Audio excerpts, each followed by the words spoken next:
วันนี้เรามาอยู่ในรายการเปิดตำราศึกษาโป๊กเกอร์นะครับ EP นี้เรามาอธิบายศัพท์โป๊กเกอร์ครับจากหลายๆคอมเมนต์ที่ทุกคนคอมเมนต์มานะครับผมทำ EP นี้ให้แล้วนะครับเราจะย้อนกลับไปตอนที่เริ่มเล่นกันใหม่ๆเราจะมาเริ่มด้วยหัวข้อแรกนะครับศัพท์ของ position นะครับ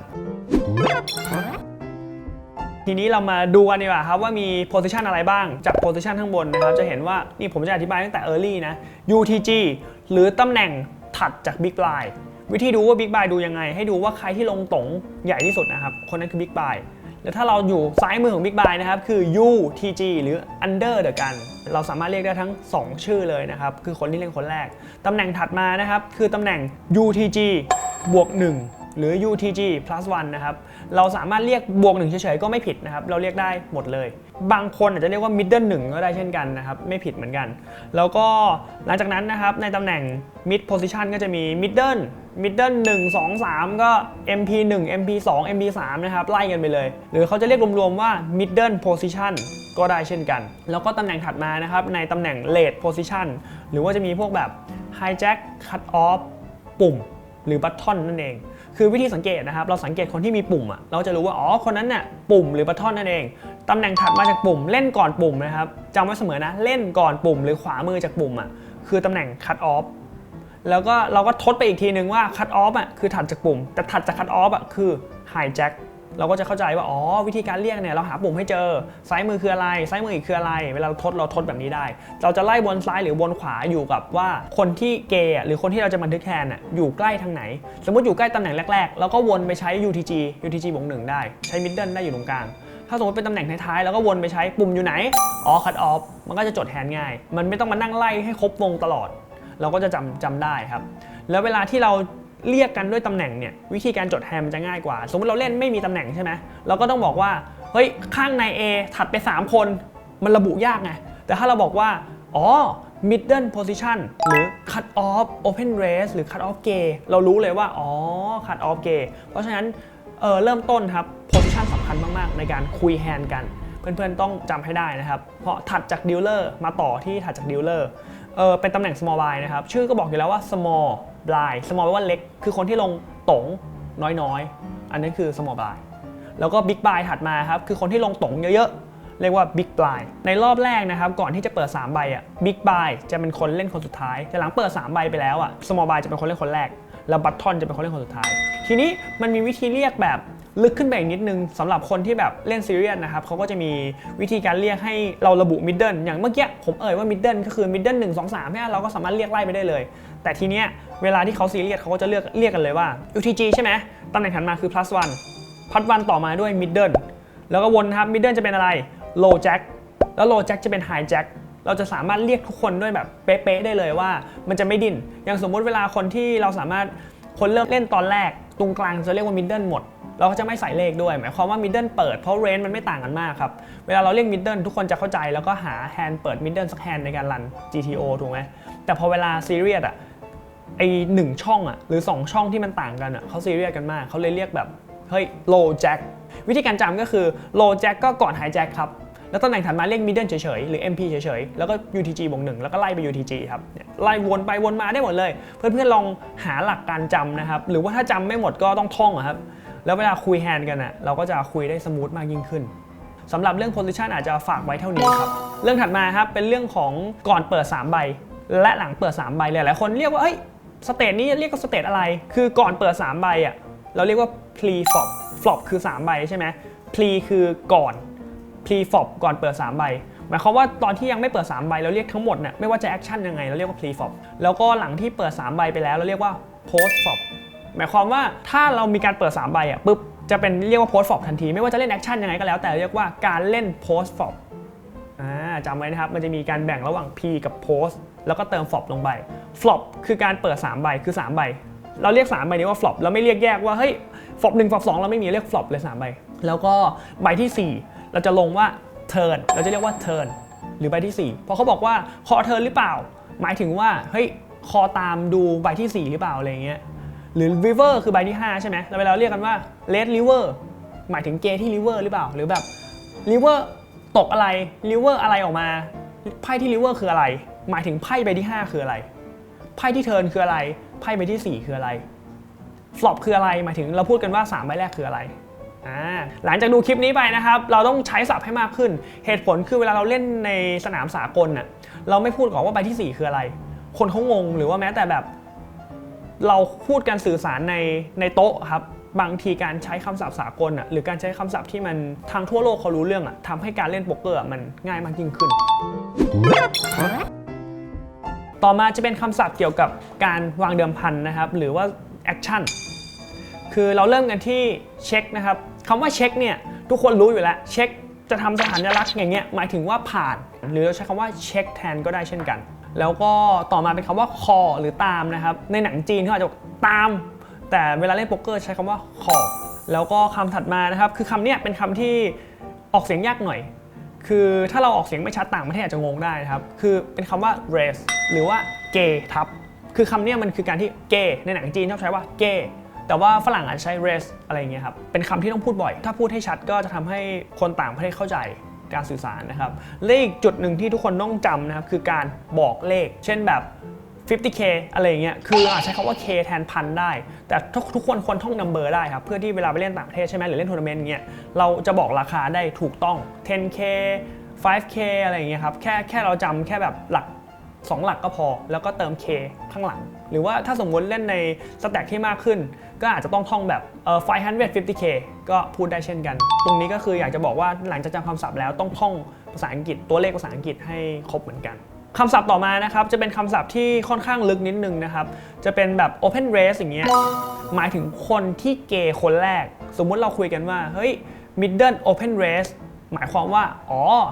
คนตรงกลางเกย์คนแรกเห็นไหมแต่ว่าเราจะมาพูดว่าคนตรงกลางเกย์คนแรกมันก็ดูกระไรอยู่แต่เวลาเราคุยแฮนด์กัน middle open race มันจบโอเคแล้วต่อมาเป็นคำว่าsteal หรือถ้าเราอยู่ในตำแหน่งแบบ late position แล้วเราก็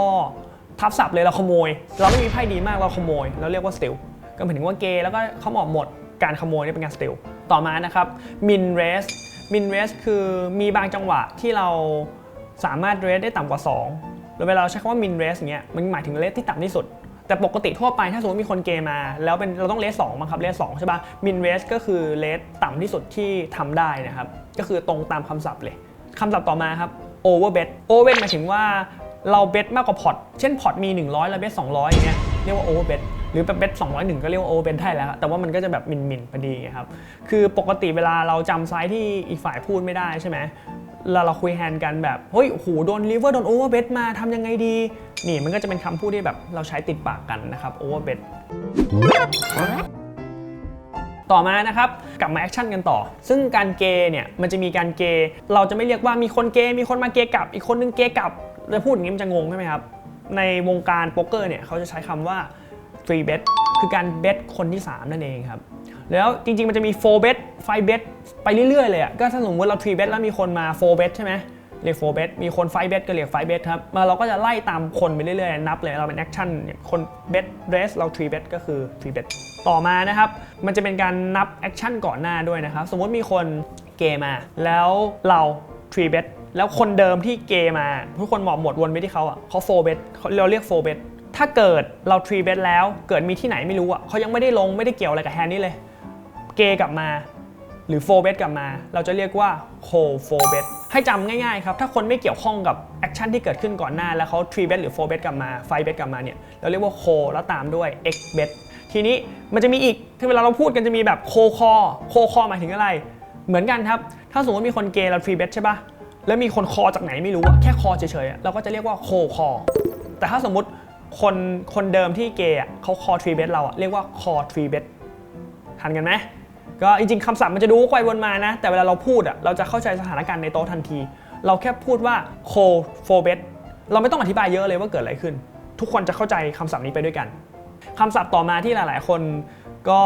มาอยู่ในวงการที่ต้องใช้นะครับคือคำว่า all in ภาษาไทยคือเทหน้าตักภาษาอังกฤษคือ all in แต่มันจะมีคำศัพท์ที่หลายๆคนที่ฝรั่งชอบพูดนะครับ jam shove มันหมายความว่า all in เหมือนกันคือเอาหน้าตักทั้งหมดพุทไปตรงกลางใส่ไปตรงกลางแต่ว่าคำว่า all in เป็น2 พยางค์ใช่ไหมครับฝรั่งเวลาเขาพูดเขาจะพูดแบบเร็วๆไง snap shove ก็แบบ all in ไวๆหรือแบบ jam ก็คือแบบ all in อะไรอย่างเงี้ยครับคือถ้าได้ยิน3 คำนี้ให้เข้าใจว่ามันคือการเอาเงินไปใส่ตรงกลางหรือ all in เหมือนกันทั้ง3 คำเลย นะครับอีกอันนึงนะครับที่ต้องใช้ใน PFOP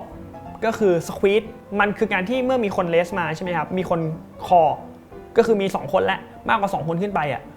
เราอ่ะเป็นคนเกย์ใช่ไหมเราจะเรียกว่า squeeze หรือใครเป็นคนเกย์เราจะเรียกว่าคนนั้น squeeze เวลามีคนเปิดใช่ไหมแล้วโดนคอใช่ไหมแล้วอีกคนนึงเนี่ยกดเลย squeeze all in เห็นนะหรือ squeeze เนี่ยคนที่เขา squeeze มาอย่างใหญ่เลยก็จะเป็นแบบ squeeze เขาจะเรียกว่า squeeze อีกอันนึงนะครับอันนี้จะเป็นส่วนมากจะเป็นหลังจาก post flop ไปแล้ว C bet หรือ continue bet หมายความว่าถ้าสมมุติเราเป็นคนเกย์อ่ะ P flop อ่ะแล้วเวลา flop ออกแล้วเรา bet อีกทีนึงอ่ะหมายความว่า C bet สถานการณ์จริงเวลาใช้จะใช้ว่า MP open raise call เสร็จปุ๊บ flop ออกมา ABC C bet มันจะเป็นการบอกเลยว่า C bet 33% จบเลยใช้คำนี้จะง่ายมากเราจะไม่บอกว่าเบ็ดซ้ำหรือแบบเบ็ดต่อคือมันจะพูดยากว่าอะไรถ้าใช้คำว่า C bet ทุกคนจะเข้าใจเลยครับตรงนี้โอเคแล้วก็คำสุดท้ายนะครับของอันนี้คือ dong bet สมมุติการที่เราเปิดแล้วโดนคอฟลอปเปิดมาเราต้องเป็นคนเราควรเป็นคนเล่นใช่ปะแต่ว่าไอ้คนนั้นดันเบ็ดก่อนจากตำแหน่งที่ไม่มีโพซิชันเราจะเรียกว่า dong bet ซึ่ง dong bet ตรงนี้ต้องบอกว่าในทฤษฎีมันพอมีบ้างนะครับแต่มันค่อนข้างลึกพอสมควรคนเล่นใหม่ถ้าไม่ดองเบสเลยก็ไม่ผิดนะครับช่วงแรกๆที่ผมเล่นปีแรกผมไม่ดองเบสเลยหลังจากเข้าใจทฤษฎีผมไม่ดองเบสเลยผมว่าถือว่าไม่ผิดนะแต่พอดองเบสเนี่ยพอเราเข้าใจทฤษฎีแล้วเรามาเล่นการดองเบสถือว่าเป็นสเตจี้หนึ่งที่สำคัญพอสมควรเหมือนกันสำหรับคำศัพท์ของแอคชั่นต่างๆนะครับกับการวางเดิมพันจะประมาณนี้หมวดสุดท้ายนะครับเป็นคำศัพท์อธิบายสถานการณ์โป๊กเกอร์นะครับเริ่มด้วยอันแรกเลยที่เราต้องรู้ฮีโร่หมายถึงไม่ได้หมายถึงซูเปอร์แมนสไปเดอร์แมนอะไรนะหมายถึงเราครับเราคือฮีโร่เวลาเขาพูดกันฮีโร่ให้เข้าใจว่าคือตัวเรานะครับแล้วก็ active player หมายความว่าเป็น player ที่ยังไม่หมอบอยู่ในแฮนด์เราเรียกว่า active player นะครับวิลเลียนหมายถึงว่าผู้เล่นฝ่ายตรงข้ามหรือแบบมีหลายศัพท์คู่ต่อสู้มันจะใช้ศัพท์แบบศัพท์ทั่วไปครับวิลเลียนหรือจริงๆนอกจากวิลเลียนก็ใช้คำว่า opponent หรือแบบคู่ต่อสู้เราก็จะใช้คำแบบทั่วไปจะ2คำนี้จะใช้เยอะที่สุดนะครับแล้วก็มี in position หมายความว่าเราอยู่ในตำแหน่งที่ได้เปรียบ out position หมายความว่าอยู่ในตำแหน่งที่เสียเปรียบนะครับ in position คือตัวย่อคือ IP out position คือ OOP เวลาเขาเขียนแทนกันIP อย่างเงี้ยหมายความว่า in position เราต้องเข้าใจได้เลยนะครับเราจะไม่เขียนเวิร์ดว่าฉันไม่มีตำแหน่งเล่นหลังอะไรเงี้ย OOP วงเล็บจบรู้เลยว่า out position นะครับโอเคต่อมานะครับ stack size หมายความว่า stack คือชิปของเราที่มีไซส์หมายถึงขนาดของสแต็กไซส์เท่าไหร่อะไรเงี้ยเราก็จะพูดกันแบบกี่บิ๊กไลน์เราก็จะเข้าใจเลยว่ามีชิปเท่าไหร่อะไรเงี้ยแล้วก็ deep stack หมายความว่าสแต็กเยอะช็อตสแต็กหมายความว่าสแต็กน้อยเวลาพูดกันเล่นช็อตสแต็กไม่เก่งหมายความว่าเล่นสแต็กน้อยไม่เก่งเล่น deep stack เก่งมากเลยแปลว่าคุณเล่นสแต็กเยอะเก่งมากกลยุทธ์มันไม่เหมือนกันเวลาเราใช้คำย่อพวกนี้ต้องเข้าใจนะครับคำสำคัญเลยคำหนึ่งคือนัดหมายความว่าติดใหญ่ที่สุดในสถานการณ์นั้นๆสมมุติเราตอนเนี้ยนัดคือฟลัดผมสมมุตินะเราถือฟลัด A เราเรียกว่าเรามีนัดฟลัดเวลาเราใส่นัดกับเขานัดสเตทเงี้ยหมายความว่าเรามีสเตทที่ใหญ่ที่สุดคำว่านัดเลยใช้พ้องเวลาพูดสเตทเฉยๆมันมีสเตทบนสเตทล่างสเตทกลางแต่พอเติมเข้านัดเข้าไปด้วยหมายถึงสเตทใหญ่ที่สุดนะครับต่อมานะครับแอร์นะครับหรือแอร์ที่แปลว่าอากาศเนี่ยหมายถึงว่าไม่มีลุ้นอะไรเลยคือแอร์เหมือนอากาศเหมือนแบบเราไม่มีอะไรเรามีอากาศเราไม่ได้มีไพ่เรามีอากาศมันคือการที่เราไม่ถืออะไรเลยนะครับหรือว่าไพ่ไม่ได้เกี่ยวอะไรเลยแอร์บลัฟเวลาเราใช้ว่าแอร์บลัฟหมายความว่าเราบลัฟแบบไม่มีอะไรเกี่ยวข้องอะไรอย่างเงี้ยแอร์แปลว่าไม่มีอะไรครับให้จำไว้แล้วอย่าไปใช้บ่อยแอร์เนี่ยแล้วก็ bluff แปลว่าลักไก่หรือแปลว่าหลอกคู่ต่อสู้หลายๆคนน่าจะเข้าใจคำนี้ว่า bluff คืออะไรทีนี้มันจะมีอีกอันคือ bluff catcher หมายความว่าเราจับ bluff catcher แปลว่าจับ catcher ที่แปลว่าจับครับเราจับ bluff catcher เราจับ bluff ด้วยไพ่แบบไม่ได้ใหญ่ไม่ได้ดีมากเลยครับแล้วก็จะมี semi bluff หมายความว่าเราไม่ได้ bluff 100% นะเรามี semi เราไพ่เราพัฒนาต่อได้ตอนนี้ยังไม่มีอะไรเลยยกตัวอย่างเช่นเรามี draw flat draw อยู่มี flat draw หรือมี state draw อย่างเงี้ยครับแล้วเราเกไปอันเนี้ยเรียกว่า semi bluff แต่ถ้าเราไม่มีอะไรเลยเรียกว่า air bluff bluff ก็แบ่งเป็นประเภทนะครับ passive หมายความว่าเฉยๆไม่ค่อยกล้าเวลาเราเรียก passive player หมายความว่า player คนนี้เป็น player ขี้คอไม่ค่อยกล้าเลสไม่ค่อยกล้าอะไรจะเรียกเขา passive player ตรงกันข้ามนะครับกับ aggressive player คือคนที่แบบดุดัน aggressive แปลว่าดุดันอะไรอย่างเงี้ยแบบ pressure เขาบ่อยแล้วก็จะเรียกเขาว่า aggressive player ต่อมา draw หมายความว่าเรากำลังลุ้นอะไร draw แปลว่าจั่ว คือถ้าสมมติเรากำลังลุ้นอะ flood draw อะไรอย่างเงี้ยที่ผมพูดไปเมื่อสักครู่อะคำว่า draw แปลว่าลุ้น flood draw แปลว่าเราลุ้น flood state draw ว่าเราลุ้น state ต่อมานะครับ pocket pair pocket pair หมายถึงไพ่คู่สมมุติเราถือคู่5อย่างเงี้ยเราเรียก pocket 5หรือถ้าสมมุติแบบ pocket pair เราเวลาอธิบายเราถือ pocket pair มันก็ดูแบบไฮโซฮะเราไม่ได้เรียกเราถือคู่มันก็จะดูแบบแปลกๆหน่อยต่อมานะครับก็จะมีคำศัพท์ที่ใช้กันบ่อย gut shot หมายถึงเวลาที่บอร์ดเรารอสเตทอะแล้วเรารอตรงกลางตัวเดียวอะเราเรียกว่า gut shot ผมยกตัวอย่างเช่นบอร์ดมันมีแบบ4 5ใช่ไหมเราถือแบบ7 8เรารอตรงกลางเป็น6ตัวเชื่อมใช่ปะเราจะเรียกรูตรงนั้นว่า gut shot ให้เข้าใจว่าเรารอตัวเดียวของสเตทอะเรียกว่า gut shot แต่ถ้ารอบนล่างเราเรียกว่า open end สมมุติเรามี4 5เรามี6 7ใช่ปะรอ3กับรอ8หัวท้าย open end บางทีก็เรียกแบบ up and down อะไรอย่างเงี้ยเราสามารถเรียกได้หลายแบบแต่เราเข้าใจแต่ใช้คำว่า open end มันก็มาตรฐานสุดครับ broadway แบบบอร์ดมี broadway หมายถึง king jack แหม่ม10หมายถึงว่าไอ้พวกไพ่ที่มันดูแบบ10แต้มขึ้นไปเราจะเรียกว่า broadway นะครับแบบบอร์ดเนี่ยบอร์ดเวย์เลย broadway บอร์ดอะไรเงี้ยเราก็ต้องเข้าใจนะครับแล้วก็ cooler หมายถึงในสถานการณ์ที่ทั้ง2ฝ่ายอ่ะติดไพ่ดีแล้วหมอบไม่ได้แล้วมันต้องได้เสียกันมันก็คือเราใช้คำว่า cooler ได้ยกตัวอย่างเช่นอีกคนนึงติดฟูลเฮาส์อีกคนนึงติดฟูลเฮาส์ต่ำกว่าคือมันหมอบไม่ได้ทั้งคู่อ่ะมันคือ cooler อะครับซึ่งทุกคนน่าจะเคยเจอนะ cooler เราเรียกกันว่า cooler ไม่ใช่แทงน้ำมันคือการที่ไพ่ใหญ่ทั้งคู่ติดกันชนกันนะครับสุดท้ายเป็นคำว่าทุกคนต้องรู้นะครับคือเล็กก็คือค่าต๋งที่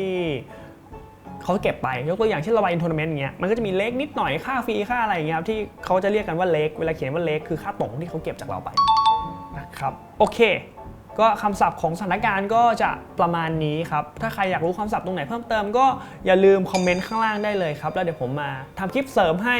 ยังไงวันนี้ก็ฝากกดไลค์กด Subscribe ให้เราด้วยนะครับแล้วใครที่อยากได้เสื้อเทหน้าตักนะครับตัวใหม่ก็กดที่ลิงก์เว็บเทหน้าตักเข้าไปแล้วก็สั่งซื้อได้เลยนะครับสำหรับคลิปนี้ผมขอบคุณข้อมูลอ้างอิงจากเว็บไซต์เทหน้าตักด้วยนะครับแล้วถ้าใครอยากไปศึกษาเพิ่มก็เดี๋ยวผมจะแปะลิงก์ไว้ให้วันนี้ขอบคุณมากครับสวัสดีครับเจอกันคลิปหน้า